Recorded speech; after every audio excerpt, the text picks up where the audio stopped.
علیکم ورحمۃ اللہ وبرکاتہ۔ معزز مہمان خصوصی، پرنسپل صاحبہ، اساتذہ کرام اور میرے عزیز دوستوں، آپ سبھی کو یوم آزادی کی بہت بہت مبارکباد۔ میری پہچان میرا ایمان ہندوستان، میری پہچان میرا ایمان ہندوستان، میری آن میرا سامان ہندوستان، میری عزت اسی سے ہے میرا عنوان ہندوستان، میری عزت اسی سے ہے میرا عنوان ہندوستان، غموں کی بھیڑ میں شان میرا گلزار ہندوستان، شان میرا گلزار ہندوستان۔ جی ہاں، یہ وہی ہندوستان ہے جس کی آزادی کے لیے 100 نہیں، ہزاروں نہیں بلکہ لاکھوں لوگوں نے اپنی جانوں کی قربانیاں دی۔ کتنی ہی ماؤں کے سامنے ان کے ہی جگر گوشوں کو دفنایا گیا۔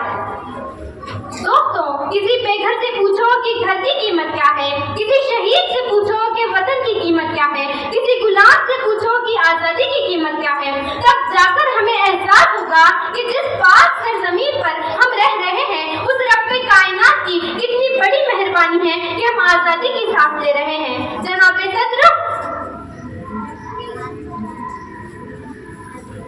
یہ دن ہمیں پیغام دیتا ہے کہ جدید دور کے تقاضوں کو سامنے رکھتے ہوئے اور غیرت کے اصولوں کی پاسداری کرتے ہوئے ہمیں اپنے وطن کی یکجہتی اور ترقی میں بڑھ چڑھ کر حصہ لینا چاہیے۔ ہندو، مسلم، سکھ، عیسائی کے الگ الگ نظریات میں بٹنے کی بجائے ایک ہندوستانی ہونے پر فخر محسوس کرنا چاہیے اور ایمان اور اتحاد کی رسی کو مضبوطی سے تھامے رکھنا چاہیے۔ کسی شاعر نے کیا خوب لکھا ہے، جانے کتنی ہی پریوں نے مل کر عرضیاں دی تھی، جانے کتنی ہی پریوں نے مل کر عرضیاں دی تھی، تب جا کر خدا نے اس جہاں کو بیٹیاں دی تھی، تب جا کر خدا نے اس جہاں کو بیٹیاں دی تھی۔ میں ایک بیٹی ہونے پر فخر کرتی ہوں۔ ہمارے ملک کی آزادی کے لیے کئی بہادر بیٹیوں نے اپنی جانوں کی قربانیاں دی۔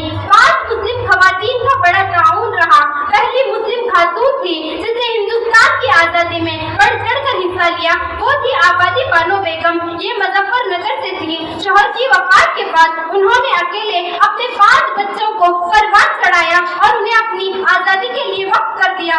محمد علی جوہر اور شوکت جوہر ان کے بیٹے تھے۔ انہوں نے 1917 میں انگریزوں کے خلاف سب سے زیادہ پیسے دان کیے اور 1921 میں خلافت آندولن کی قیادت کی۔ انہوں نے بال گنگادھر تلک، جنہیں ہم لوکمانیہ تلک کے نام سے جانتے ہیں، ان کے ساتھ مل کر کئی تحریکوں میں حصہ لیا اور اپنی نمازیں تک قضا نہیں کی۔